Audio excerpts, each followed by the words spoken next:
Hey guys, back with another video. It's been a while since I've been on camera. You can see my beard's starting to fill out a little bit in anticipation of the fall season. I decided to do a video review today of my G.I. Joe Collector Club Land Adventurer figure. It's from 2000. It commemorates the 30 years of the adventure team from 1970 to 2000. And coincidentally, it's the first figure that I purchased from the G.I. Joe Collector Club. The Collector Club, as a lot of you know, you might have been former members or members. It's disbanded now. It ended a couple years back. Hasbro decided not to renew its partnership with the G.I. Joe Collector Club. And instead, they're going in a different direction, similar to what Mattel's doing. They're having their own their own convention. I think it's called PulseCon. So I know you've seen some of the G.I. Joe figures drop lately. I don't know what they're going to do with the branding of G.I. Joe, but the PulseCon, I believe, is coming up soon, so maybe you'll get some ideas of where they're going with G.I. Joe. That being said, I was a member of the Collector Club from 2000 till 2018 when it ended. There was a couple years there I let my membership lapse, but I was a member for almost that entire time. I have a love-hate relationship with the Collector Club. There's a lot of great things that came out of it. There's a lot of things I didn't really like about it. You know, I don't want to dwell on all of it, but you know, the positives from the Collector Club was it kept G.I. Joe 12-inch figures relevant, namely the Adventure Team and some of the later sets that were similar to the military sets done in the late 60s. The conventions were, for the most part, really fun. I attended at least 3 of them, and I had a great time at all of them. Met some cool people. They made a lot of really cool figures during the time period that they were in. And with Hasbro, they were able to bring a lot of concepts to life. They did a lot of just really cool things for the hobby. The downside, I think, to the club was I always felt as a member that they never really listened too much to the members. That's just my personal feeling. I know that me, along with several other individuals that I was friends with, we all emailed the club over and over again with suggestions like they always asked you to do in the front of their monthly catalog, but it always seemed to fall on deaf ears. I always felt like it was kind of a boys' club where Brian and Lanny just only had a certain amount of people that they really ever listened to. And that was my feeling. I'm sure there's a lot more to it as far as economics and logistics that went into sets that we all would like to see produced. Luckily, we were able to see Mike Power figure made, which is a really nice figure. But I know a lot of guys didn't really understand why the club didn't try to cater more to the interest of the actual members. I know the guys at the Regular Joe's podcasts help out with a lot of the concepts that were put out, and I thought a lot of them were really good, but I thought a few of them towards the end were not really that great. Kind of fell flat. Towards the end of the club, I think they kind of ran out of steam, and they started to produce some figures and concepts that I kind of think are garbage or thought were garbage. Namely, their black and white edition figures that were supposed to be or mimic the commercial black and white commercials of the 60s. Those figures to me are trash. I had one. It was a Collector Club figure that you got for your membership. I sold mine on eBay, and I've noticed that there's a lot of those for sale right now on eBay. I just don't think that was a great figure to end with. But that being said, the club, for the most part, I was really happy to be a part of, and I spent a lot of money on the G.I. Joe Collector Club. So I don't want to seem like I'm trashing them. I just felt that they could have done more looking back for the people that really wanted to put in a lot of positive concepts, that they could have maybe produced a lot more cool sets for the adventure team. They did a really good job for the 3 3/4 inch collectors. I know a lot of people complain about the price of things, but honestly, when it comes to tooling, production on small runs of things that are highly collectible in the end, I thought all the pricing was fairly fair. So I won't dwell on it anymore. I just want to get to this review.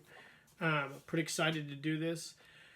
I have almost every Adventure Team figure produced by the Collector Club, and I plan on doing a review of almost, well, I like to do them all if I can. I like to do all of them. So this is the first one. This is my reproduction Land Adventure. I think it's a really cool figure, and we'll take him back to the shop and I will share him with you. All right, guys, here it is. This is my G.I. Joe Collector Club reproduction Land Adventure, commemorating 30 years of adventure, 1970 to 2000. The figure is a great figure. It was done in it came with a nice coffin box, which was nice. I know some of the later issue Collector Club figures, you had to buy the coffin box and accessory set separate. This figure here, you didn't have to do that. It retailed for, I think, around $50. I can't remember. I think it was around that. It was 20 years ago. It's been a minute since I've tried to think about that. But it came with a nice coffin box, very, very well made, unlike the 40th anniversary and the G.I. Joe Walmart Adventure Team figures, which I think both of those reproduction figures, I don't think the coffin boxes were very well made for those.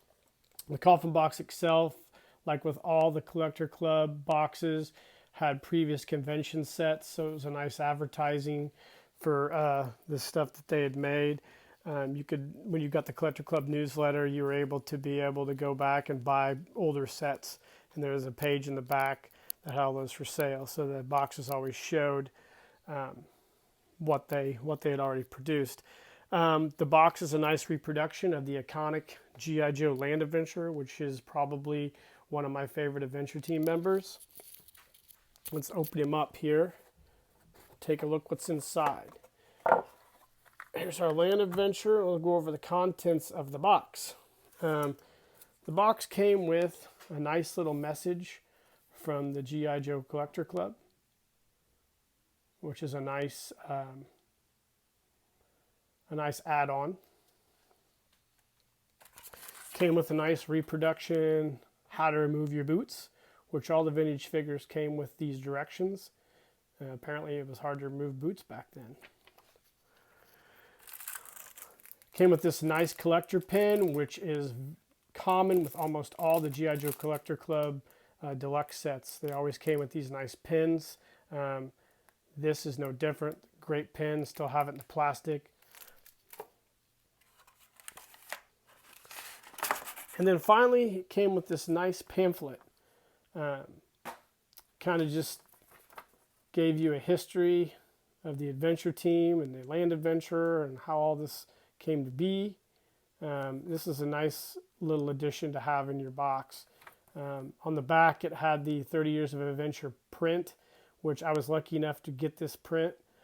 Some of you who are familiar with it, you got to love it if you have it in your collection. Those of you that don't, you got to try to find it. If you're a fan of the Adventure Team like I am, this is one of the coolest things. Mine's currently just rolled up in a tube somewhere.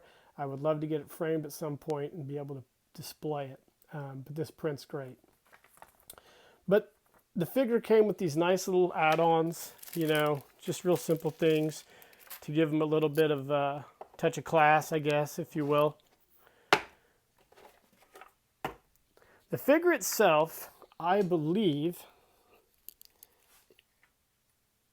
is a Masterpiece Edition figure.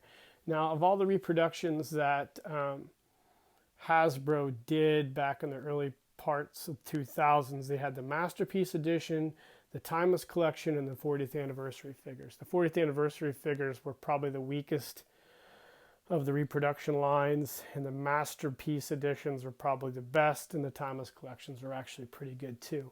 I believe this was a Masterpiece Edition figure.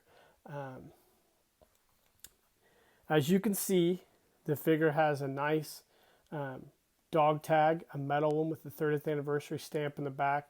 The metal dog tag was pretty common with a lot of the Collector Club figures. This guy was no different. It has the nice frog skin camouflage pattern that's indicative of the G.I. Joe Adventure Team. I'm pretty sure anybody who thinks of a G.I. Joe thinks about this camo and the beard. and fuzz head, I guess. This guy has a reproduction holster, and he has a nice little sticker Adventure Team patch, and the standard plastic boots. A few things about this figure.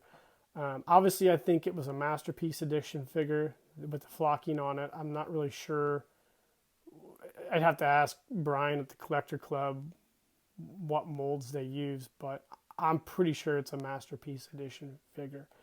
The flocking on this figure is probably the best that's ever been done for the Collector Club figures.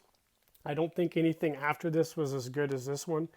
I also think this figure here was the best one as far as the reproduction figures go. As I go down the line, I'll show you what I didn't like about the Air Adventure, the Sea Adventure, and so on and so forth. But I still think this figure here captured the actual reproduction of the Adventure Team better than any of the others. I don't know what they did, but they did a really good job. Like I said, the flocking, if you look at some of the reproduction flockings of, say, the Walmart figures or the Meyer figure or the ones at Hot Topic and Urban Outfitters, the flocking on those was almost laughable. The Collector Club did have its issues with flocking because I know that the Talking Commander, they had to issue him with 2 heads because one of the flockings was so terrible. They just went ahead and gave everybody a second head. But this guy here was great. I don't think you can find a better reproduction figure than this, the 2000 Land Adventure. For perspective, here is a vintage G.I. Joe, probably the best Land Adventure I have in my collection. No cracks. The gentleman who I got this off of said he hardly ever played with him. So you can see the similarities and obviously the differences in the figures. The camo patterns from the 1970s, a little bit darker. The head sculpts obviously are different. You're going to have that when you reproduce a figure from 30 some years ago.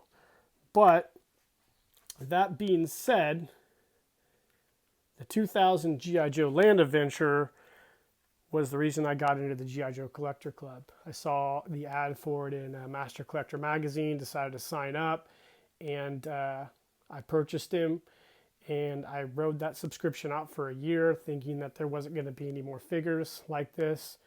That was a one-off, and I basically let my subscription lapse, and I didn't re-subscribe to the Collector Club until 2007, and I was a member from 2007 until they disbanded in 2018. So I missed a few figures in between there, namely the only 2 I don't have in my collection are the Counterculture Adventure and the Aged Adventure. Those are pretty expensive to buy now, so they're highly collectible. But I have every other set, so I plan on doing reviews of all those. So I don't know if you can find these. They're pretty rare. I've only seen one on eBay in the last few years. They're probably pretty expensive too. But if you do happen to see one for a good price, I definitely suggest, if you don't have them, to add them to your collection if you're into the Collector Club stuff. So I hope you enjoyed this review. Like and subscribe to the page. Share these videos. Comment. I always appreciate feedback. And I hope you guys are doing well. Fall's here. Stay safe and cheers.